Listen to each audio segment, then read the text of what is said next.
2018 ఎన్నికల్లో పరకాల నుండి పోటీ చేసి ఓటమి పాలయ్యారు. తర్వాత 4 ఏళ్లు వరంగల్ తూర్పును పట్టించుకున్న దాఖలాలు లేవు.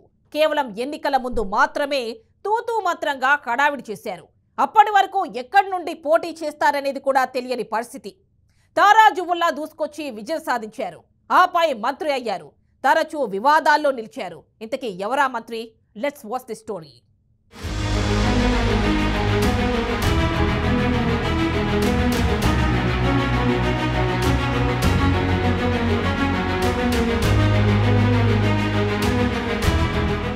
వరంగల్ తూర్పు నియోజకవర్గం గత ఎమ్మెల్యేపై ఉన్న వ్యతిరేకతనే కాంగ్రెస్ అభ్యర్థి గెలుపునకు ఒక కారణమని చెప్పవచ్చు. మాజీ ఎమ్మెల్యే నరేందర్ తన ఒంటెద్ది పోకడలతో సీనియర్లను, నాయకులను, కార్పొరేటర్లను పక్కన పెట్టడంతో సొంత పార్టీ నాయకులే ఓడించారనే ప్రచారం జరుగుతోంది. ఈ కారణాల వల్లే కాంగ్రెస్ అభ్యర్థి కొండా సురేఖ ఎన్నికల్లో గెలిచారు. రాష్ట్ర వ్యాప్తంగా కాంగ్రెస్ హవా కొనసాగటం, వరంగల్ తూర్పు నియోజకవర్గంలో మైనార్టీ ఓటర్లు ఎక్కువగా ఉండటం కొండా సురేఖ గెలుపునకు కలిసొచ్చాయని చెప్పొచ్చు. కొండా సురేఖ గతంలో 4 సార్లు ఎమ్మెల్యేగా గెలిచి మంత్రిగా కూడా చేశారు. అంతటి అనుభవం ఉన్న కొండా సురేఖ ప్రజల మధ్యలో ఉంటూ ప్రజల సమస్యలను తీరుస్తోందని ప్రజలు భావించి ఓట్లు వేసి గెలిపించుకున్నారు. అనుకున్నట్లుగానే కొండా సురేఖకు మంత్రి పదవి కూడా వచ్చింది. దీంతో వరంగల్ తూర్పు నియోజకవర్గం మరింత అభివృద్ధి చెందుతోందని రాజకీయ విశ్లేషకులు భావించారు.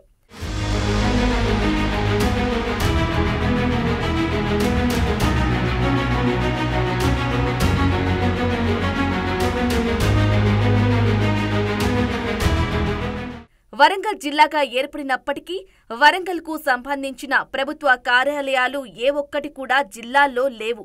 జిల్లాకు సంబంధించిన ఎలాంటి కార్యక్రమాలనైనా పక్క జిల్లా హనుమకొండకు వెళ్లి చేసుకోవాల్సిన దుస్థితి ఏర్పడింది. వరంగల్ తూర్పు నియోజకవర్గం ఎమ్మెల్యేగా, జిల్లా మంత్రిగా వరంగల్లో కలెక్టరేట్, కోర్టును, జిల్లా కార్యాలయాలను తాత్కాలికంగా ఏర్పాటు చేయాలని జిల్లా ప్రజలు కోరుతున్నారు. కొండా సురేఖ గత ఎమ్మెల్యేగా పనిచేయకూడదని ప్రజలు భావిస్తున్నారు.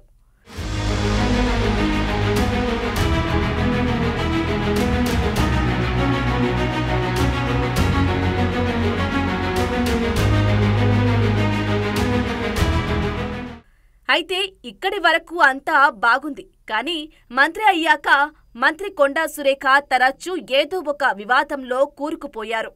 వరంగల్ జిల్లాలో సొంత పార్టీ ఎమ్మెల్యే వర్గం నుంచి నిరసనను ఎదుర్కొన్నారు. కేటీఆర్ను విమర్శించే క్రమంలో సినిమా హీరోయిన్లపై అనుచిత వ్యాఖ్యలు చేసి యావత్ తెలుగు ఇండస్ట్రీ నుంచి విమర్శలను ఎదుర్కొన్నారు. ఈ వ్యవహారంలో టీపీసీసీ చీఫ్ మహేష్ కుమార్ గౌడ్ జోక్యం చేసుకుని మంత్రి చేత క్షమాపణలు చెప్పారు కూడా.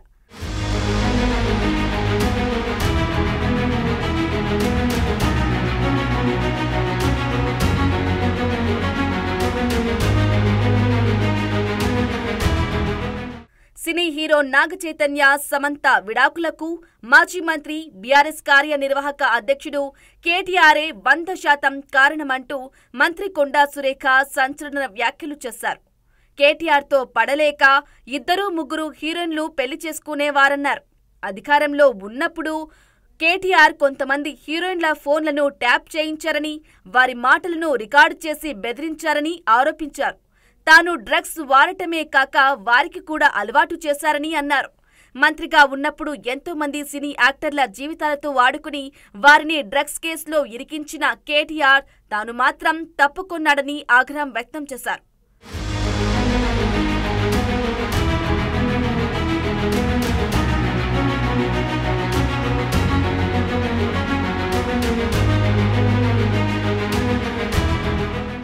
ఈ క్రమంలోనే మంత్రి వ్యాఖ్యలను నాగార్జున, అమల, నాగచైతన్య, సమంత ఖండించారు.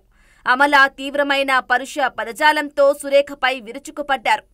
మరోవైపు మంత్రి కొండా సురేఖకు కేటీఆర్ లీగల్ నోటీసులు పంపారు. తనపై చేసిన నిరాధార ఆరోపణలను తక్షణం వెనక్కి తీసుకోవాలని, 24 గంటల్లోగా తనకు క్షమాపణలు చెప్పాలని డిమాండ్ చేశారు. లేదంటే చట్ట ప్రకారం ముందుకు వెళ్తానని, పరువు నష్టం దావా వేస్తానని హెచ్చరించారు. రాజకీయాల కోసమే ఆమె కక్షతో తన పేరును వాడుకుంటున్నారని ధ్వజమెత్తారు. కేటీఆర్తో పాటు మంత్రి చేసిన వ్యాఖ్యలపై నాగార్జున కుటుంబ సభ్యులు సైతం కోర్టులో కేసులు వేశారు.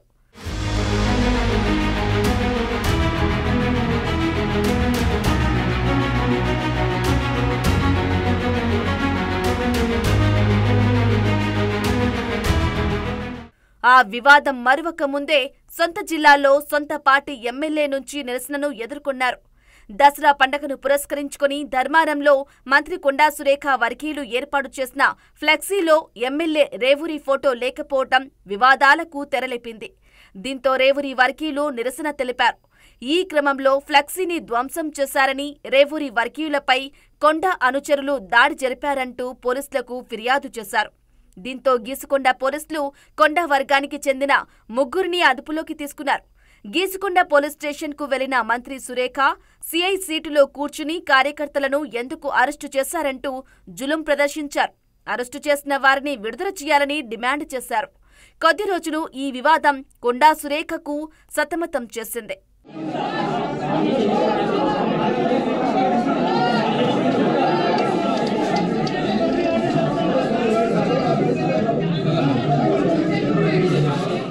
అవి చాలవు అన్నట్లు మంత్రి కొండా సురేఖ మరో వివాదంలో చిక్కుకున్నారు. కొండా సురేఖ ఓ మహిళ మధ్య జరిగిన సంభాషణ తాలూకు వీడియో ఒకటి నెట్టింట్లో తెగ వైరల్ అవుతోంది. ఇప్పుడు ఆమె మాట్లాడిన వీడియో కాల్ సోషల్ మీడియాలో చక్కర్లు కొడుతోంది. అందులో ఓ యువతితో సురేఖ మాట్లాడుతూ, ఈరోజు మా అందరికీ పండగ ఉంది, బిర్యానీలు తెప్పిస్తున్నాం, చిన్న పాప పేరుతోటి మా టీం అంతా కూడా ఇవాళ ఫుల్ ఎంజాయ్ చేస్తున్నారని అన్నారు. బిర్యానీ ఉంటే బీర్ ఉంటది కదమ్మా పాపం, అఫీషియల్ సెలబ్రేషన్స్ అంటే అఫీషియల్గా ఇచ్చేదని, ఇక అన్అఫీషియల్గా అంటే అంటూ అందులో మంత్రి మాట్లాడారు. అలాగే మరో వీడియోలో ఎవరు ఎక్కువ డాన్స్ చేస్తే వాళ్లకు మందు ఎక్కువ అని మంత్రి చెప్పారు. దీంతో కొండా సురేఖపై నెటిజన్లు మండిపడుతున్నారు. దేవాదాయ శాఖ మంత్రి ఇలా బిర్యానీ పార్టీ చేసుకోవటం ఏంటని ప్రశ్నిస్తున్నారు.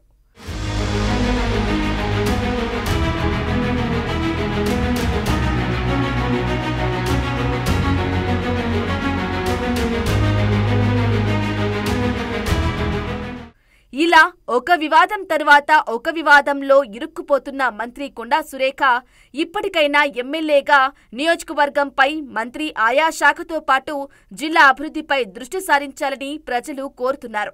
కొండా సురేఖ తీరు మార్చుకోకుంటే మళ్లీ వచ్చేసరికి ఇంటికి పరిమితం కావాల్సి వస్తుందని విశ్లేషకులు చెబుతున్నారు.